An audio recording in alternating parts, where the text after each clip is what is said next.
Assalamualaikum warahmatullahi wabarakatuh. Saya Mangsa Barakel dengan NIM 811420561. Saya Nabila Putri Berliana dengan NIM 811420559. Perkenalkan, nama saya Vika Fiolina dengan NIM 8114056. Perkenalkan, nama saya Khalil Fuad dengan NIM 811420558.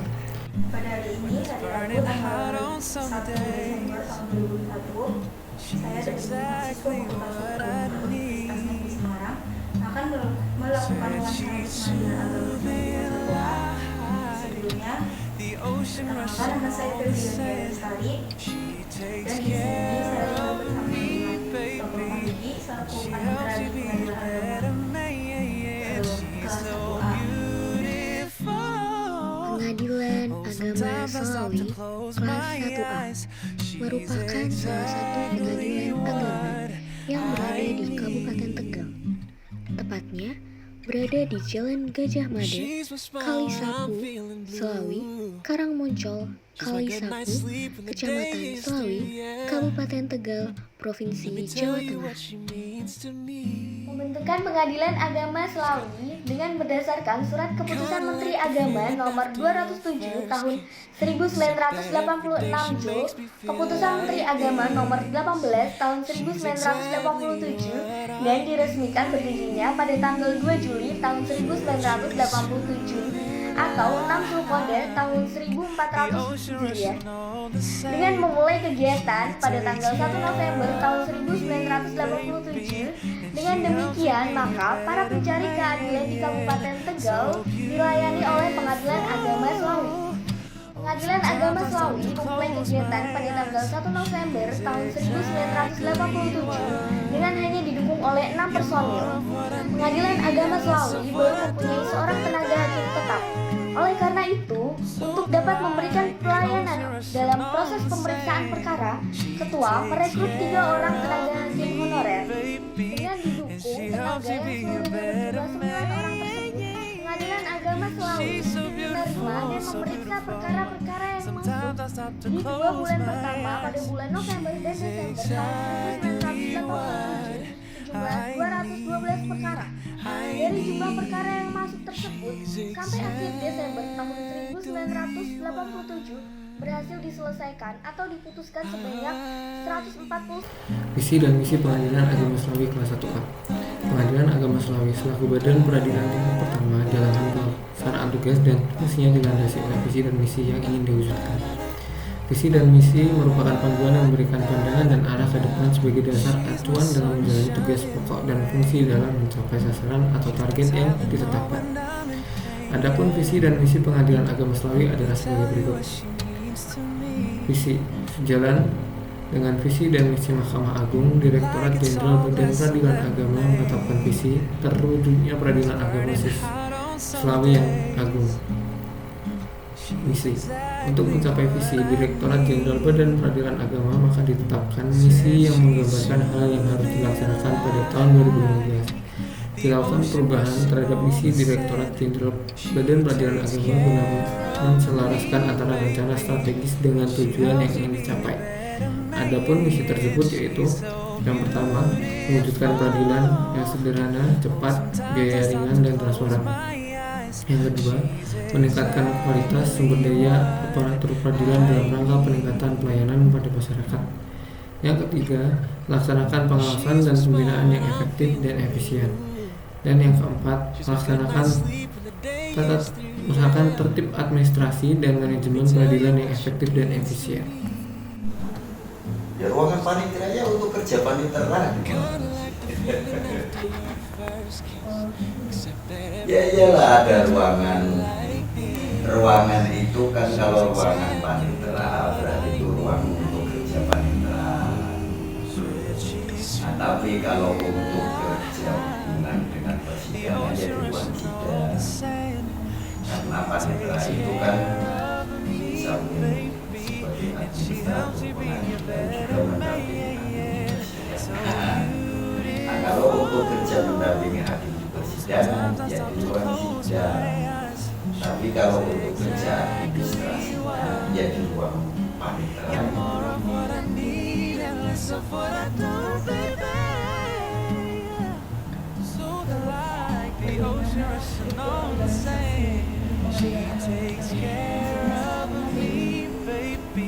Struktur itu paling tinggi ketua, di bawah ketua wakil ketua, di bawahnya lagi ada fungsional tapi struktural yaitu panitera, yang sekretariatan sekretaris.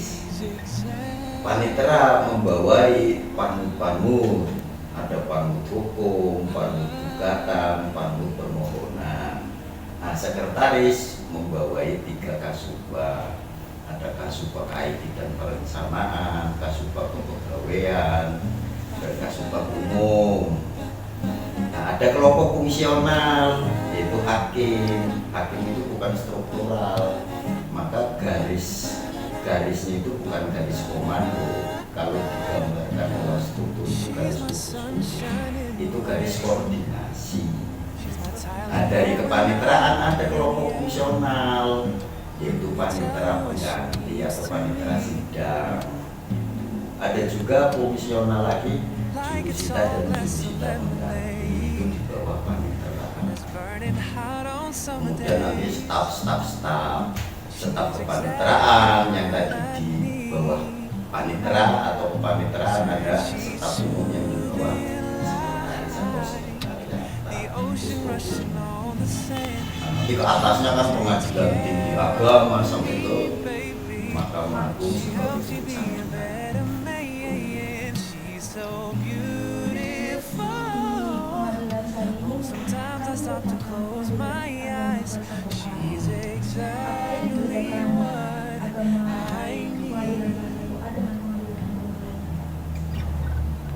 Satu A itu kelas, jadi 1A itu kelas.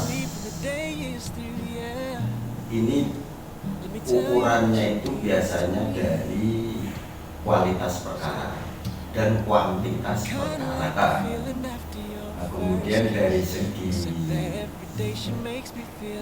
jabatannya atau pejabat atau personnya itu juga mereka lebih senior dan pangkat turunannya. Kalau yang kelas 1B itu dari segi kuantitas perkaranya itu loh, itu lebih sedikit. Kalau kualitas kan relatif ya. Tapi ada juga pengadilan yang perkaranya sedikit tapi kelas 1A. Contoh kayak di Pekalongan yang kota itu 1A, padahal perkaranya sedikit. Tapi kabupaten kelas 1B, padahal perkaranya banyak. Karena itu hasil dari pemekaran wilayah. Jadi dulu sebelum dimekarkan Pekalongan masih satu wilayah, pengadilan agamanya sudah 1A. Maka ketika dipecah, ini tetap 1A walaupun perkaranya sedikit. Nah, ini yang kabupaten yang perkaranya banyak masih 1B. Gambarannya seperti itu.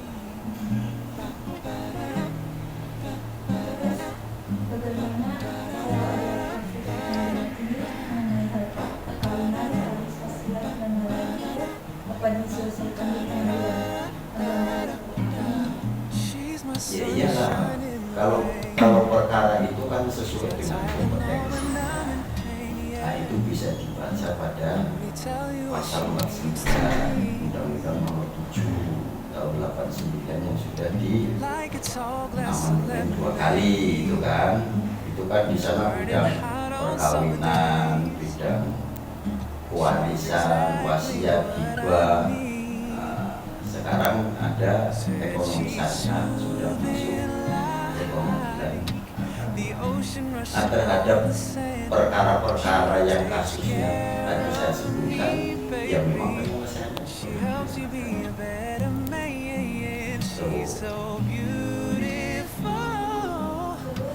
Sometimes I stop to close my eyes. She's exactly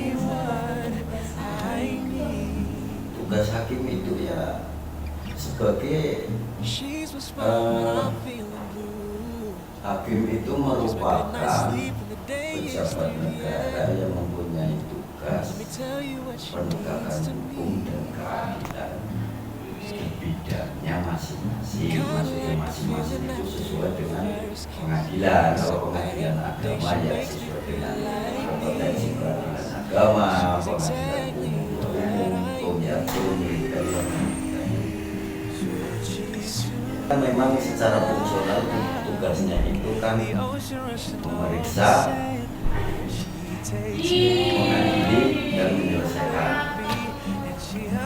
Nah, untuk memeriksa itu kan ditunjuk dulu secara masuk, sudah terdaftarkan, sudah diregister, sudah dapat nomor.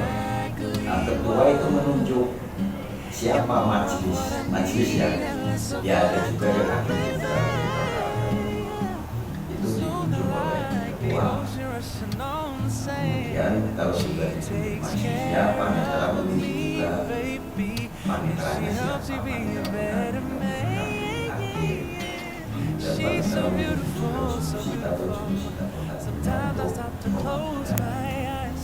Kemudian hakim atau majelis kalau sudah ditunjuk oleh ketua untuk mengadili perkara itu membuat PHS, penetapan dari sidang itu yang menetapkan.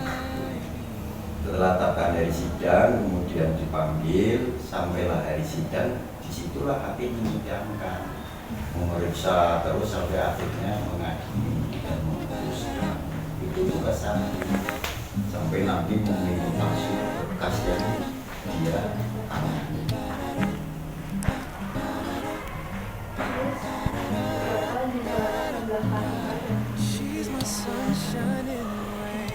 Di Slawi itu hakim ada 13 dengan ketua. Kalau paniteranya ada 10.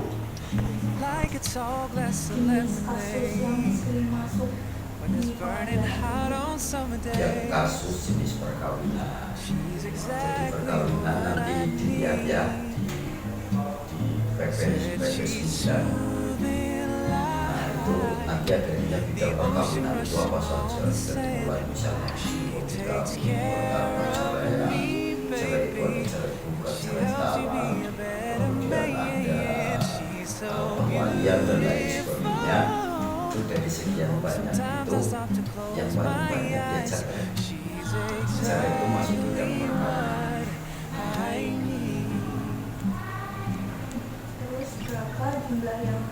Terus berapa jumlah yang Nah itu nanti dilihat, itu sudah ada datanya. Biar lebih real dan lebih akurat, itu kalau data harus pakai eviden tertulis. Kalau saya kan kalau ngomong ya berarti melihat itu. Itu nanti bisa dibaca.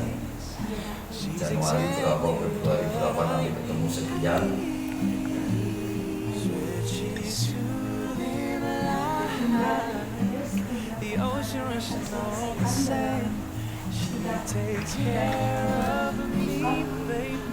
Nah itu ada, ini kan ada 2 dokumen ini, perkara yang diterima dan perkara yang diputus. Nah nanti tinggal lihat aja di sini.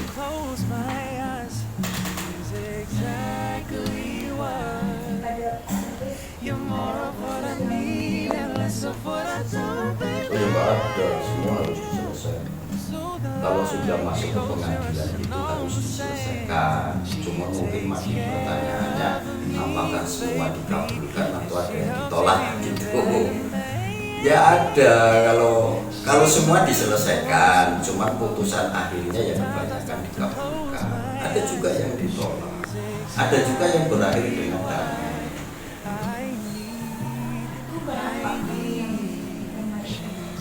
Yang damai ada, tapi ya 1-2, tapi ya ada.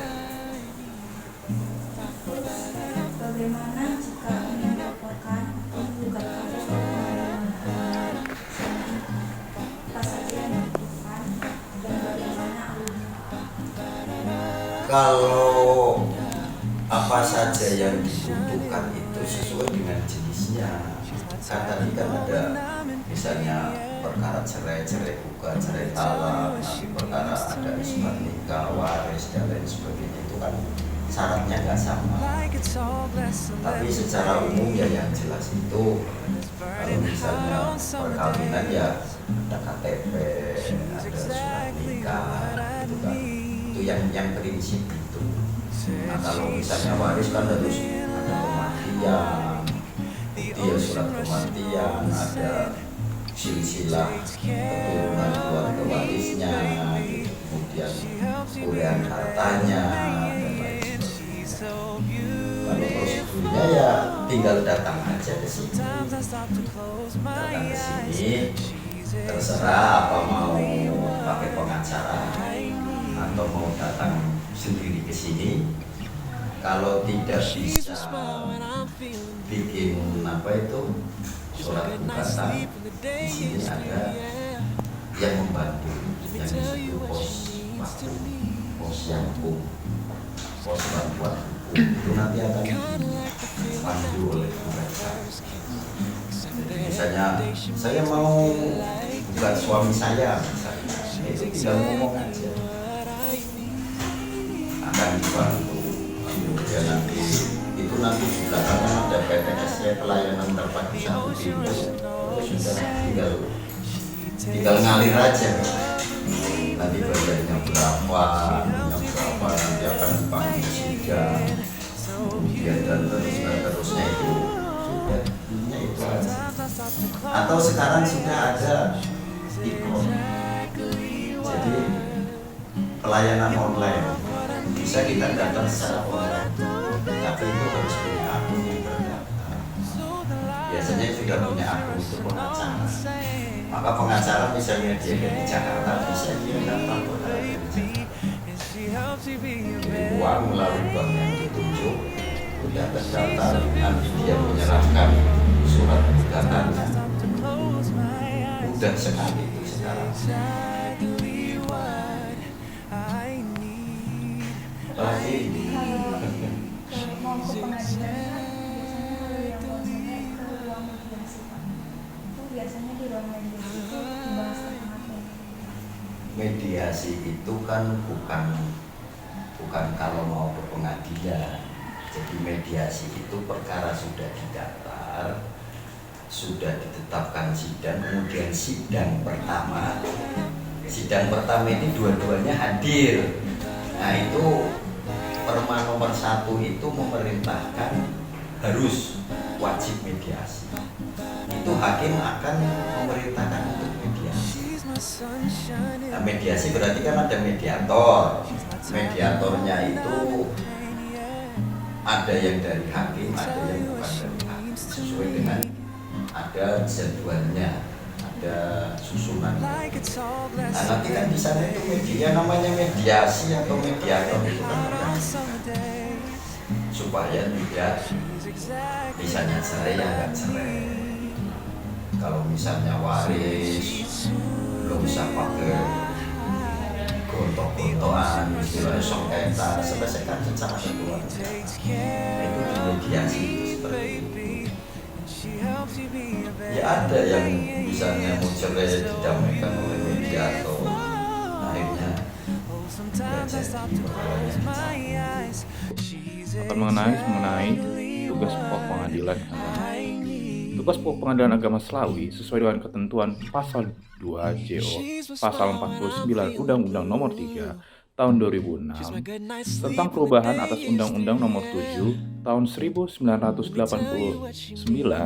tentang peradilan agama berbunyi, pengadilan agama bertugas dan berwenang memeriksa, memutuskan, dan menyelesaikan perkara di tingkat pertama antara orang-orang yang beragama Islam dalam bidang pertama, perkawinan, hal yang diatur dalam berdasarkan UU mengenai hal yang diatur dalam berdasarkan undang-undang mengenai perkawinan yang berlaku dengan ketentuan syairah perkawinan yang dilakukan menurut syairah. Kedua, mengenai waris adalah peninggalan harta seseorang yang telah meninggal dunia dan diberikan kepada yang berhak atau ahli waris seperti keluarga atau masyarakat yang dikenal berhak. Ketiga, wasiat. Dalam perbuatan seseorang memberikan sesuatu benda atau manfaat kepada orang lain atau lembaga atau badan hukum yang berlaku setelah yang memberi wasiat tersebut meninggal dunia. Keempat, hibah atau merupakan pemberian suatu benda secara sukarela dan tanpa imbalan dari seseorang atau badan hukum yang kepada orang lain atau badan hukum yang dimiliki. Kelima, waqaf, yang merupakan perbuatan seseorang atau kelompok orang untuk memisahkan dan menyerahkan sebagian harta benda miliknya untuk dimanfaatkan selama ataupun untuk jangka waktu tertentu sesuai dengan kepentingan atau guna ibadah dan kesejahteraan umum. Habis itu ada yang keenam adalah zakat, yang merupakan harta yang wajib disisihkan untuk seorang penganut muslim atau adan hukum yang dimiliki oleh orang muslim sesuai dengan ketentuan syariah untuk diberikan kepada yang berhak menerima. Infak, yang merupakan perbuatan seseorang memberikan sesuatu kepada orang lain guna menutupi kebutuhan baik berupa minuman, makanan, menderma, memberikan rezeki atau menafkahi sesuatu orang yang lain berdasarkan rasa ikhlas dari orang tersendiri.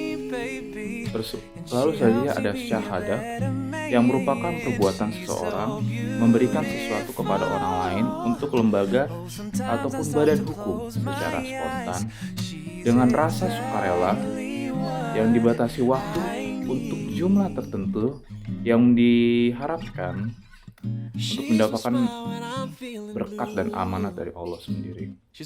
Lalu ada pengaturan mengenai ekonomi syariah, yang merupakan perbuatan atau kegiatan usaha yang dilaksanakan mengikuti prinsip syariah. Dalam Pengadilan Agama Slawi terdapat 5 fungsi. Yang pertama, fungsi mengadili. Yang kedua, fungsi pembinaan. Yang ketiga, fungsi pengawasan. Yang keempat, fungsi nasihat. Dan yang kelima, fungsi administratif. Mengenai fungsi yang lainnya, yaitu melakukan koordinasi dalam pelaksanaan tugas hisab ruqyat dengan instansi lainnya yang terkait seperti Kementerian Agama, MUI, Ormas Islam, dan lain-lainnya yang tertuliskan dalam pasal 52A UU nomor 3 tahun 2006. Pelayanan penyuluhan hukum, pelayanan riset atau penelitian dan sebagainya, serta member akses yang seluas-luasnya bagi masyarakat dalam era keterbukaan dan transparansi informasi peradilan sepanjang diatur dalam keputusan Ketua Mahkamah Agung Republik Indonesia nomor KMA/14/SK/8/2007 tentang keterbukaan informasi di pengadilan.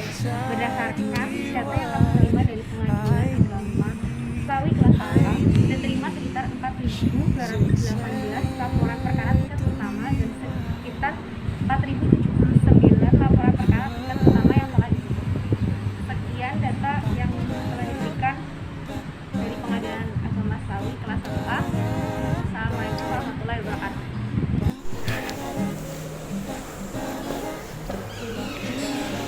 Saya sedang berada di ruang sidang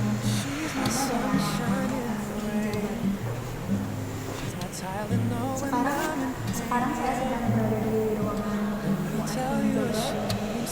yang digunakan untuk mengadili kasus yang ada di Pengadilan Agama kelas 1A.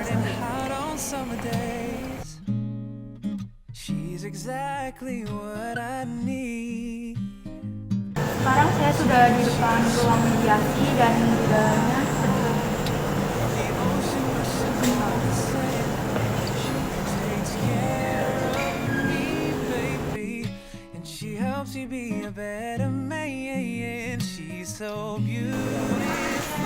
sekarang saya sedang di ruang sidang 1 dan ruang sidang 1 dan di dalamnya seperti ini.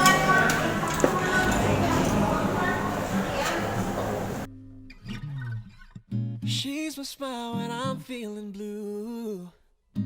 She's my good night sleep when the day gets Sekarang saya sedang berpelayanan terbuka satu pintu untuk mendaftarkan gugatan yang akan dilakukan di Pengadilan Agama 1 kelas 1 asal. Sekarang saya berada di sebelah kanan saya mendapatkan hukum buat bantuan hukum untuk membantu berita acara yang akan diselesaikan di Pengadilan Agama 1 asal ini. Dan di belakang saya ini merupakan tempat layanan informasi dan pengaduan terkait kasus yang akan disidangkan di Pengadilan Agama kelas 1 asal ini.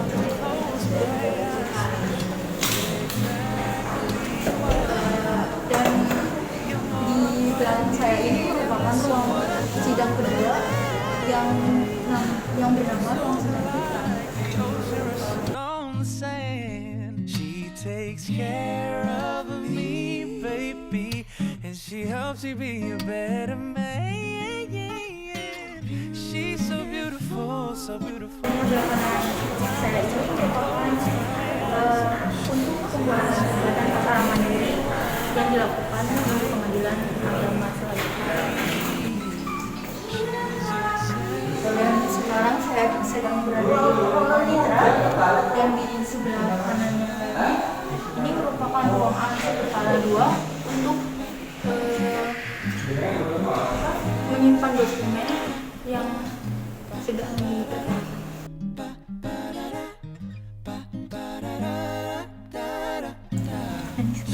Dan sebelah kanan saya ini merupakan dokumen-dokumen arsip berupa putusan yang diputuskan di Pengadilan Agama kelas 1A Seladi ini. Like it's all glass of lemonade, but it's burning hot Perhatian on summer kemudian boleh day. diberikan Bapak Panitra dan staf exactly sekalian dari what Pengadilan I Negeri Agama need. Satu Selali karena telah membantu saya Said dalam she's melakukan soothing tes tanya jawab light. atau wawancara The ocean guna